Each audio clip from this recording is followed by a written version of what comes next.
Hey plant lovers, welcome back to my channel. In today's video I'm just going to be doing a sort of a bit of a walkthrough through my collection, just showing you what's going on, what's good, what's bad, that kind of thing, what's growing, all that stuff. So let's get into it. So I'm going to start with a plant that's not doing too well, and this is my Syngonium Albo, and I bought this one online and it arrived with aphids, and I have dealt with the aphids. There are definitely no pests left. I keep examining the leaves just to double check, and there are no pests left. However, what's been happening is you can see that leaf there is kind of yellowing and dying off. So what's been happening is basically it is growing new leaves, but as fast as it grows one, it loses another one. I have been keeping up with the watering and it's in a nice bright indirect spot. I'm just not really sure what's going on. You can see on the top here it's looking rather bald. It's lost quite a number of leaves, and as I say, it is putting out new leaves, but it's losing one pretty much at the same time as gaining one. I'm not exactly sure what's going on, whether it's just stress from what it went through. You know, it did come through the post and then it had aphids, as I say, and then yeah, maybe it's that. So I'm kind of just playing it by ear at the moment, but there are two things I'm considering doing. The first is to take it out of the pot. I didn't really want to be taking it out of its pot again quite so soon when it seems to be stressed out, but I just want to check for root rot, because when this plant arrived, most of the plants that were in the box, they were quite sopping wet, and even when I repotted them they didn't have any root rot. I don't know, maybe a root rot situation has developed that I'm not aware of. That can cause yellowing leaves. I'm pretty sure I've ruled out pests, as I say, because I've been really examining this one really thoroughly. So yeah, I think the next step might be to take it out of the pot, have a look at the roots, and the other thing I'm considering doing is just chopping it up basically. I'm propagating it, and maybe that will save the plant. I'm not really sure what to do, whether to wait a little bit longer and just see what happens, or whether to chop it up. But yeah, it definitely doesn't seem happy, and I can't really work out why. In general, this one, from all the kind of experiences I've read about, seems to be that this is a fairly easy plant, so I don't know what's going on. Maybe it's just, as I say, super stressed from all the stuff it's been through, but yeah, I think I am going to just check what's going on under the hood there, and yeah, possibly just chop it up and hope that I can save it. And then next I have a nice success story to tell you. This is my Epipremnum marble queen that I recently bought, and yeah, I put this one on a pole. I said I was going to do it, and I've done it, and doesn't it look lovely? Now, I did this probably a few days ago, and I wanted to wait a few days for the leaves to sort of adjust to climbing, because they tend to face downwards when you first put them on a pole when it's been used to trailing. But yeah, they haven't 100% adjusted, but they've adjusted enough that I thought it would be okay to show you, and it's looking quite full. I chose this length pole so it doesn't exactly have a huge amount of space left, but I didn't want to choose a really massive pole and for it to kind of be top heavy, but it's quite a full plant. My plan was to put my other marble queen in with this as well originally, but I found that the roots of this plant completely filled the pot I had in there, and yeah, I didn't really have a bigger pot, so I decided to just go with this one and leave the other one as it was. But I'm really happy I've done this. It's looking nice and full, and yeah, I usually find that when I put plants on poles, they look nothing like the ones you see in the shop. You know, you see the ones in the shops, they look perfect, and whenever I do it, it always looks a little bit messy, but this one's looking quite nice. Obviously at the moment I've got it attached to the pole with some Velcro, because it obviously needs a bit of time to get its aerial roots into there. But yeah, I'm quite pleased with how full it's looking, and I'm looking forward to seeing this one grow in as well. Something else I'm really happy about is that my Alocasia Polly has put out this beautiful new leaf. And, oh, almost fell over there. It's kind of almost hardened off, but not quite. But yeah, this leaf is definitely a size up from the other leaves. And this is the first leaf I've had from this plant in my care. So it's kind of a big deal that it finally put a new leaf out. I have to be honest with you, I was starting to fall out of love with this plant. I was thinking, is it ever going to grow? I'm not sure I like it anymore. Maybe I'll get rid of it, but yeah, now it's grown another new leaf. It looks nice. We've got 5 leaves now. And yeah, it didn't lose a leaf yet either. I think there's a little bit of yellowing on a couple of them, but I've been keeping up with my watering and fertilising, so hopefully it won't lose a leaf because I'd really love a fuller plant. Now, I think it may need repotting soon because I did put it in quite a small pot, and maybe there'll be some corms. The last time I repotted this one, there were loads of corms, and unfortunately, because I'd never done corms before, I ended up rotting them all. So those got wasted, but maybe next time I repot this, I'll get some more corms. But yeah, I was really pleased about that. Yeah, I don't want to touch it too much because it's still quite soft, but really happy with that. Another thing I'm really happy about is that my variegated peace lily has a flower. I'll just get it out for you and show you.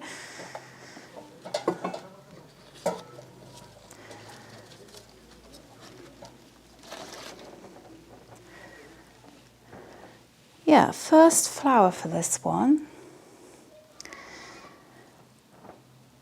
which is pretty cool.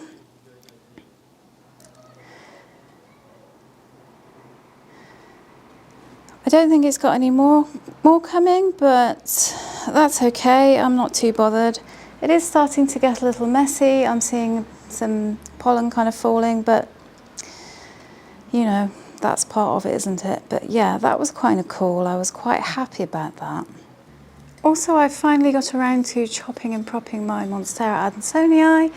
I just put them all in one pot, and yeah, another pot of this will be nice, but it was starting to grow really overgrown, so I had to snip off a vine, and yeah, I've just popped them all in another pot. I have a big pot of these in the bedroom now, which is really nice, so I'm not sure what I'll do with this one, but to be honest with you, I really love propagating this plant, so even though I have quite a lot of them around, I'm not too bothered. And it is looking a little floppy right now, but I find that when you propagate this plant in soil, it goes a bit floppy to start with, but then it does perk up. So yeah, if you are thinking of soil propagating this plant, don't worry if it goes a bit floppy.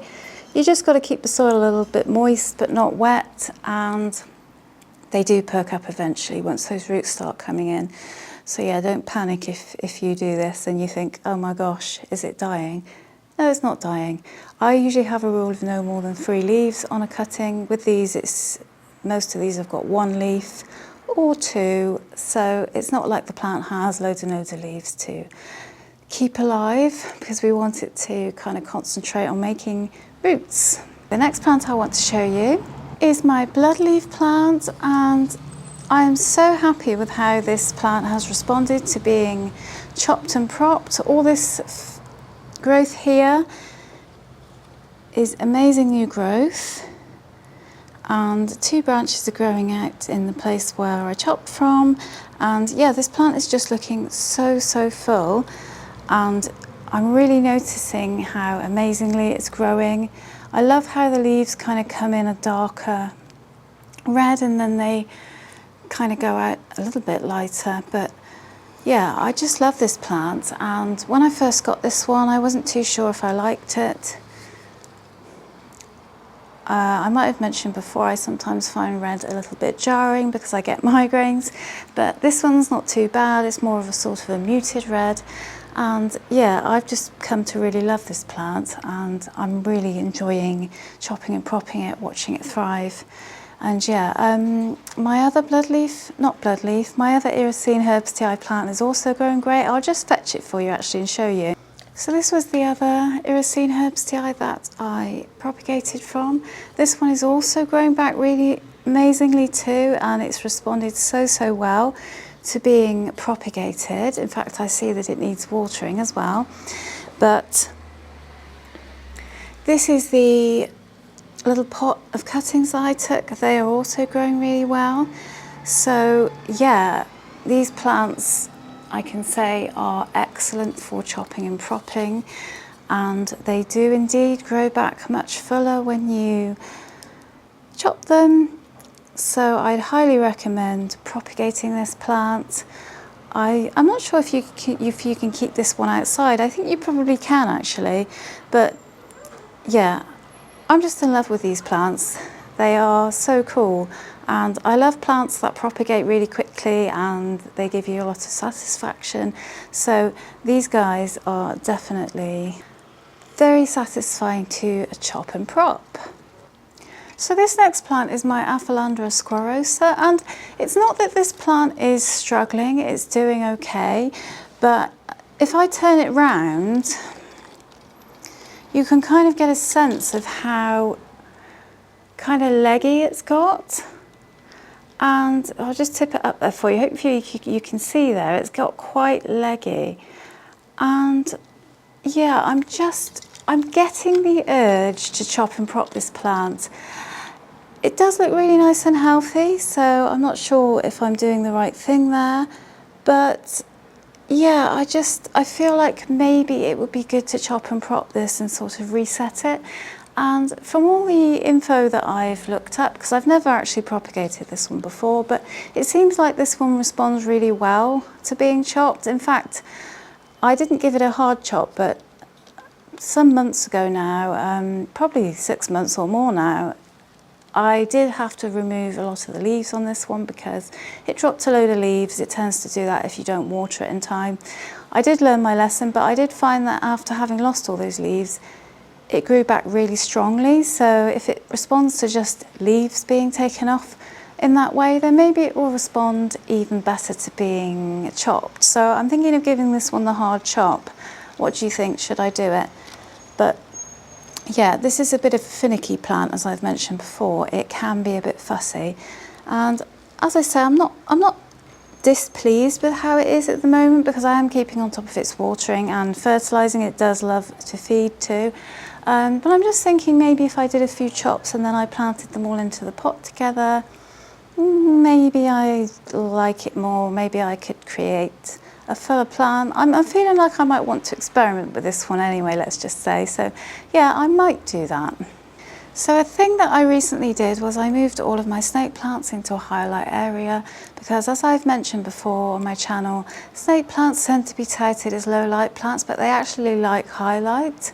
Don't get me wrong, they can survive in low light, but if you give them brighter light, they're going to grow better for you. And this next one I want to show you, hopefully you can see the little new growth points coming up there.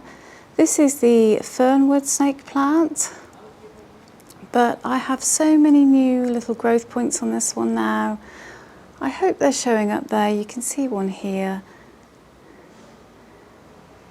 But this one hadn't grown a great deal for me since I got it. And yeah, as I say, I've just taken a completely different approach to snake plants lately. I have put them all into highlight, as I say, and they all started growing pretty quickly, I'd say. Also, the other thing that people often do with snake plants is they think they don't have to water them, but actually I find that if I water mine, certainly when they're growing, as soon as they dry out, I do let them dry out, but I don't leave them for like ages after they dry out. I keep them watered when they dry out. And that seems to be really working for me. They all seem to be responding really well. They're all growing nicely. So yeah, snake plants like to be watered. They like some sun. They're going to grow better for you if you do that. Take it from me, because as I say, I've experimented with mine and it seems to be working. Another plant that often gets stuck in low light areas is the ZZ plant. And again, I also put this one in to a highlight situation very recently, and you can see these two light green growth points, these are brand new. They do come out light green and then they turn to the darker colour. But again, this is proof that if you give your ZZ plant more light, it is going to grow better for you. And I'm actually really surprised at how quickly this has grown. These two new growth points, they've grown so fast, and I will never be putting my ZZ plant in a low light area again. I will admit that I did have mine in a lower light area just because I wanted some plants in the lower light areas of my home, but eventually I decided that I was being mean. I was going for aesthetics over the plant's health, and that's not a good thing. So I changed things around, as I say, and I've been rewarded with this lovely growth. So I think what I might do this winter is I might get some grow lights for my darker areas. That way I can still have some plants in those darker areas, but I can make sure that the plants are well looked after. So yeah, I think a lot of people like to kind of hope for plants that don't need sunlight. You know, you sometimes get videos on YouTube saying plants that need zero sunlight.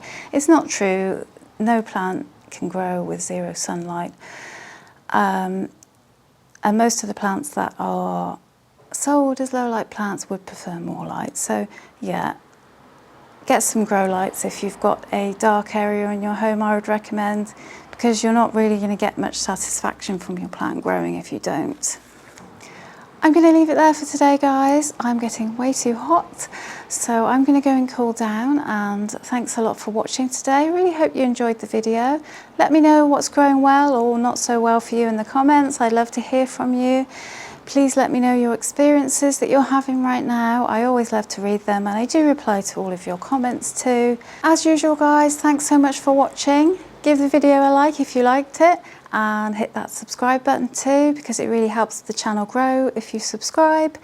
And as always, guys, until next time, make sure you look after your plants and look after yourself.